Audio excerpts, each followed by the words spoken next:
Mutation Genesis from the Fempiror Chronicles by George Willson. Chapter 8. Return to Hauginstown. Despite the fact that he had slept in a strange place under unusual circumstances, David awakened from the most restful sleep he had had in years. As the events of the past day came back to him, he sat up and looked next to him. His eyes had perfectly adjusted to the darkness, and he could see everything. Beth was gone. He quickly looked around the dark, bare, windowless room and wondered for a moment what time it was. The problem with living in a world where windows are potentially deadly is a total inability to reckon the time based on daylight. Sometimes he could guess based on the stars or moon and the time of year, but without a window, it was not possible. His eyes finally centered on Beth sitting on the floor at the foot of the bed. "Beth," he said, concerned. "Hey," she replied, her voice emotionless. She continued to stare at the floor away from him. "Are you well?" he asked.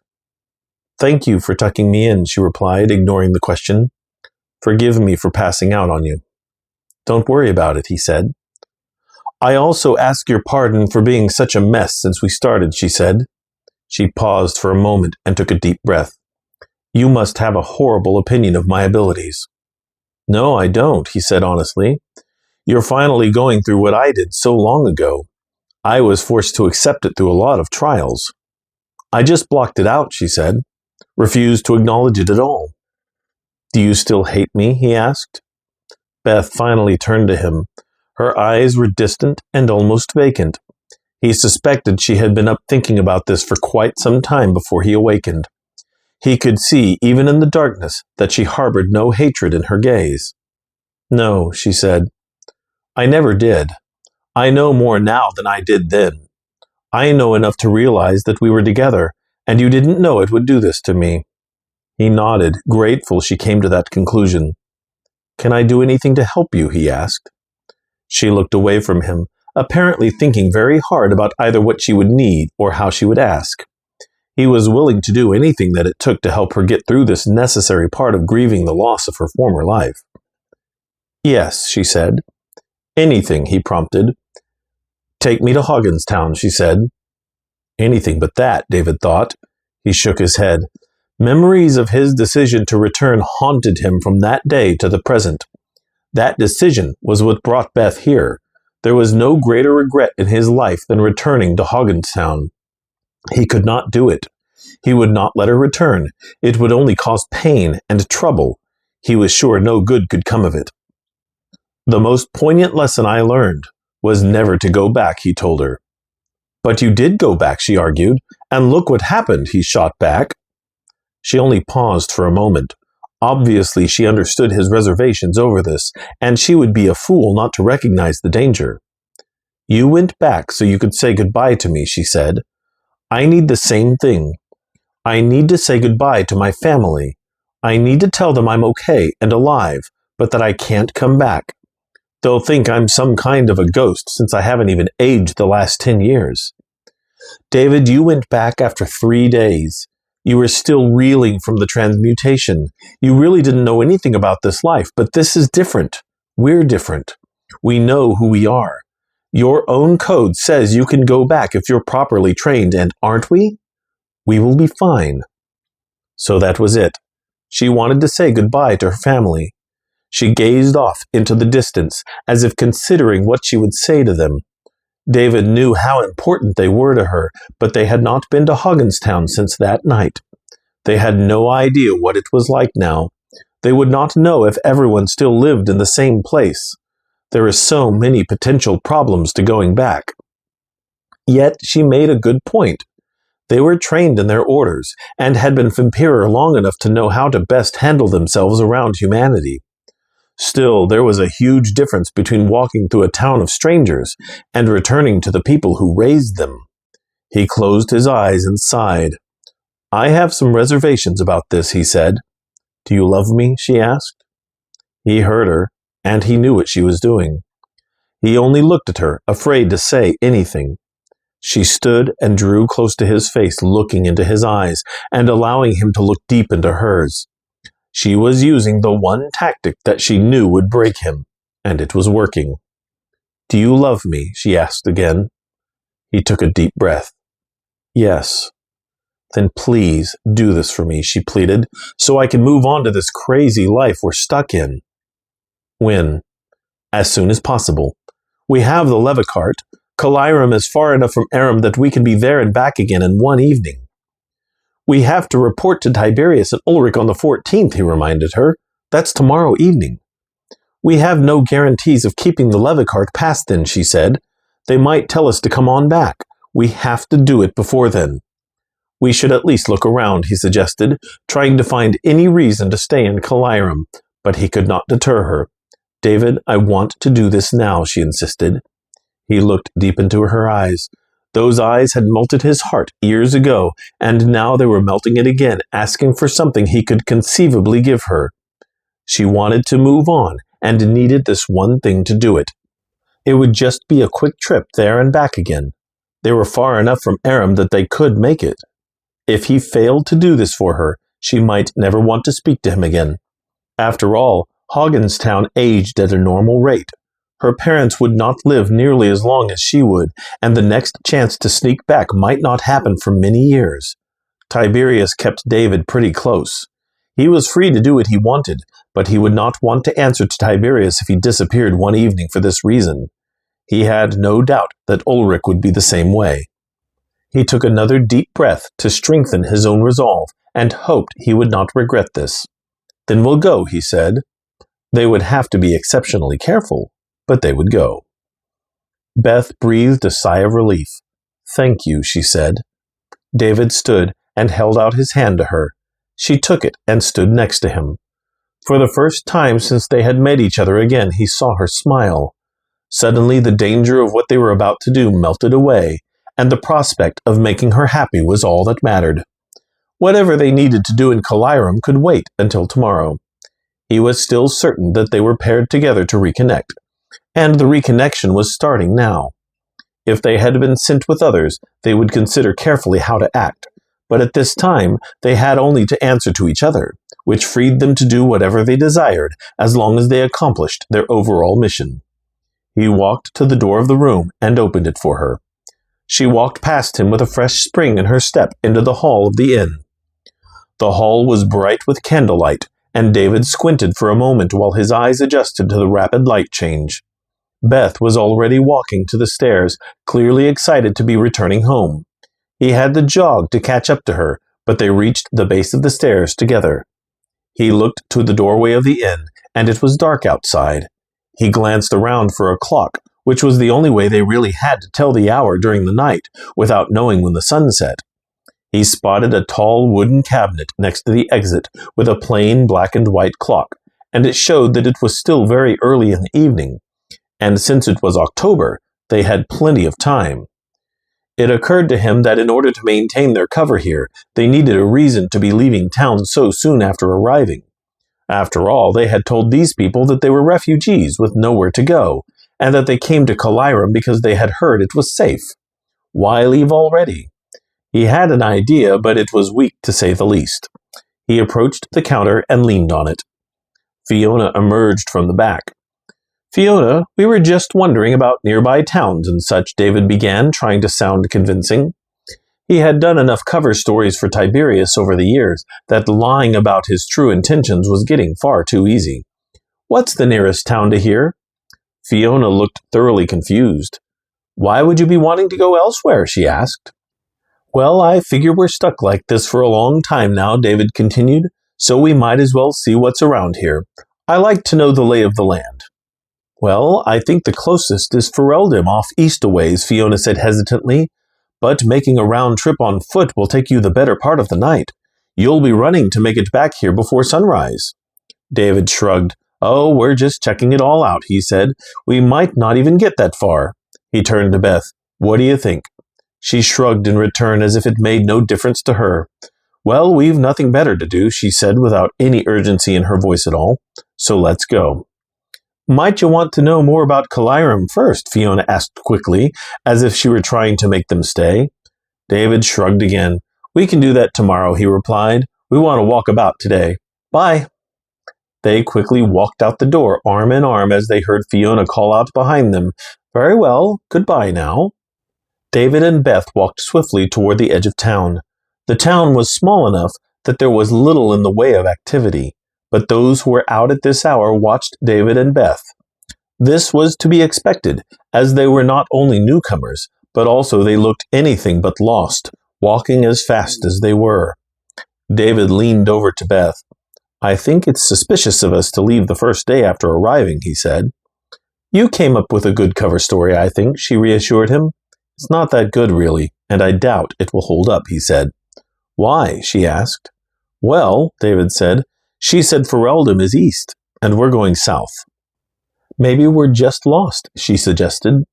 He wished he had spent a little more time thinking of something better, but they only needed a little time to explore the town once they returned tonight, and a few hours tomorrow to report something to Tiberius and Ulrich. Whatever Calirum thought of their legitimacy, it would make little difference in the larger scheme of their lives. This trip was far more important. Fempiror had chased the strange pair of New Fempiror as soon as they left the inn.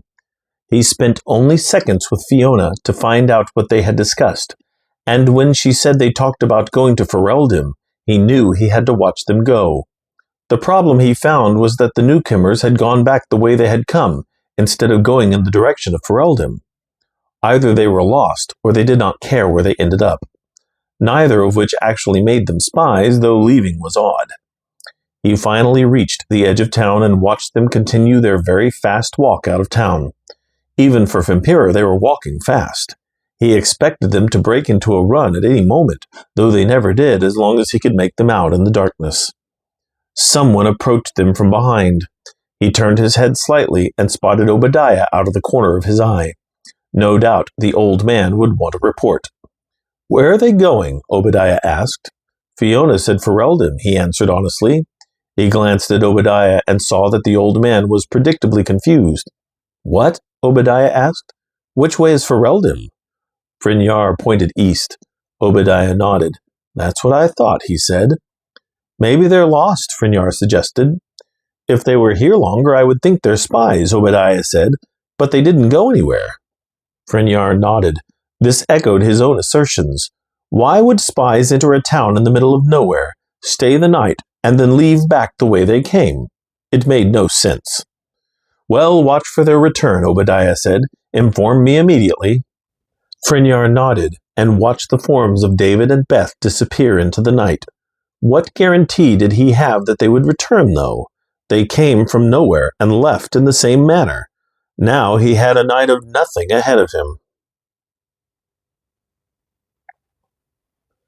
David drove the Levicart at top speed across the plains leading towards Hauginstown. He once thought that he would never be able to find his way back to his old hometown, but after traveling all over the country over the last 10 years, he knew where to find Hauginstown. He never went back to it, though, nor even indicated an interest in seeing it again. He knew how foolish an urge like that would be not only for him, but for those he left behind. Beth said very little during the ride, just as she had during their ride to Calirum, but he knew this one was different. She stared forward peacefully this time, and he wondered where she had gone over the past 10 years, and whether she could have found it without him. He had asked her what she was thinking about, but she only smiled and shrugged. He passed south of a small slope that he knew had a cave in it once.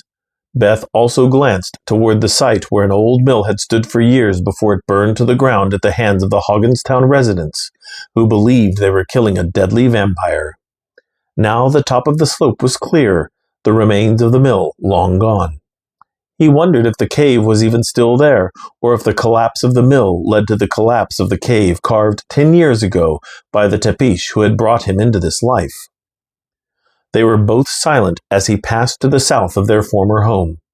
In the darkness, it was difficult to see if anything had changed in their little town or not. He saw the little road leading into town, but everything was dark.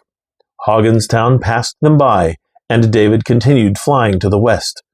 Beth craned her head to watch Hauginstown grow smaller behind them before she finally turned to him. "Where are we going to stop?" she asked. "I have a safe place in mind," he replied. He was certain that even after all this time, his destination had remained mostly unnoticed. Even if someone had stumbled upon it, its builder had made it well enough that it should still be there. David brought the leva cart to a stop next to a pair of grass-covered mounds that blended into the landscape perfectly. One glance at Beth showed that she had not even noticed why he had stopped. Only a small tunnel cut into the side of one of them gave any indication that these were anything more than a couple of rolling hills. David leapt out of the cart and Beth followed suit, though she appeared rather confused. She looked at the mounds. "What is this place?" she asked. "It belonged to Zechariah," David said. "He helped me in the beginning." "Ulrich told me about him," Beth said. "He was betrayed." "Yes," David nodded, pained by the memory and his very real part in it. "We can leave the cart here. It's safer than anywhere else." David had not been back to this place since Zechariah had shown him the leva cart for the first time, only a day after the Tepish Redelkrutz Rufus had transmutated him. The sight of the leva cart had left David speechless when Zechariah pulled it out of the small mound next to the larger one. When David considered a moment that he actually wanted to be a Fempiror, it was then, whether he was willing to admit it or not. David vaguely remembered how Zechariah opened the mound. He knew there was a handle of some kind hidden on the right side of the hill at about shoulder level. He felt over the grass until his hand slipped into an indention. Inside there was a small handle. He pulled out on it, and as smooth as it had 10 years ago, the door opened upward to reveal a hold large enough to store the leva cart. The inside of the storage space was carved out of the mound with almost perfectly straight walls, reinforced with wooden beams to keep the dirt from falling in on itself. 10 years had only loosened a little dirt, making the walls a little less smooth than perhaps they used to be. Beth nodded with a smile. "Very nice," she said. "How did you manage to remember that?" "Well, it's where this leva cart came from," David informed her. "It made an impression." Beth nodded again and then stopped. David glanced at her, and she appeared to be piecing something together in her head. Finally, she narrowed her eyes and looked at him. "You've had this the whole time?" she asked. "Yes," David said, afraid to discuss it much more. "Since the Tepish takeover caused the almost complete decimation of the leva cart, few were left outside Tepish control, and those that existed were usually inoperable. Tiberius had warned David repeatedly that Zechariah's leva cart was to be one of his most carefully guarded secrets." Beth stared at him, as if expecting more, but he only smiled at her. He could feel her eyes boring into him as he pushed the cart into its old home. He lowered its short legs and turned off the power. The soft hum that had accompanied their journey for so long silenced as the cart lowered to the ground inside its former home. David looked at it for a moment, musing that the old machine had come full circle now, and when it left again, it would probably never return. He turned to find Beth impatiently staring at him. He reached up and pulled the door closed. As smooth as ever, it quietly moved down to its closed position and clicked shut. He turned to her and said, "Let's go." She nodded, and they walked the short distance to Hauginstown. Even though it had been 10 years, the town had not changed at all. The ostentatious statue of Gerald Haugins dominated the grassy area in the center of town. Not only were the little stores where they always had been, none of them had changed. David found it difficult not to look in the window of his family shop on the east side of town to see what half-finished clothes it might contain. On the north side of town, he could clearly see the barber and carpenter shops, still separated by the candle maker. Houses, most of which were white two-story box shapes, still dominated the west side of town and served as their destination. David had always taken for granted the house size in Hauginstown, but once he had seen the rest of the world, he noticed that Hauginstown's houses were larger than most places he had visited. His father had always said that Haugins took care of his town, but until now it was unclear how he was doing so. David suddenly wished he had time to find out about Hauginstown, since the town had every resource it needed as well as the ability to build large houses for its residents, which would more than justify the desire of its earlier residents to erect a statue to their founder. This desire only served to intensify the nostalgia he was already feeling. "This is strange," David said nostalgically as they stood at the edge of town and took it all in. "This is only made worse by the fact that we're dressed as we were when we left." "I know," Beth said with a chuckle. "All my life, I assumed I would grow up, grow old, and die in this little town." "We've probably seen more in the last 10 years than everyone in this town has seen in their entire lives," he observed. "I'll bet you're right," she agreed. David noticed that the Wits' End Tavern was dark, and he wondered if the town still lived in fear after all this time. He also spotted a night watchman walking slowly around the outside edge of the road, meaning that they would need to stay out of sight, or they could find themselves face to face with someone who knew them. He was not sure how they would explain that. "We should hurry," he said. She nodded, and they moved swiftly along the south side of town towards the Carpenter house. They approached the 2-story white structure, and Beth gazed at it. It had not changed either. The paint was weathered, to be sure, but it was the same house he remembered. He looked at Beth, who stared like one who had found a precious object years after losing it. Her mouth hung open as if in awe, and her eyes moved slowly from side to side, studying the structure. Her gaze broke, and her eyes moved downward. Moonlight glinted off a tear just running down her cheek. "What's wrong?" he asked. "I've changed so much," she said. "As I look at the house where I grew up, I know in my heart that I can't come back to this."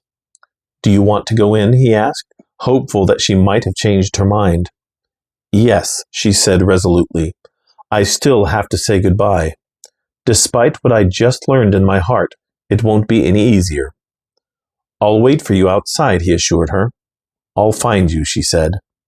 She backed away from him and walked around to where her room was on the side of the house. She tested the window, and it was unlocked. She opened it, climbed into her room, and was gone.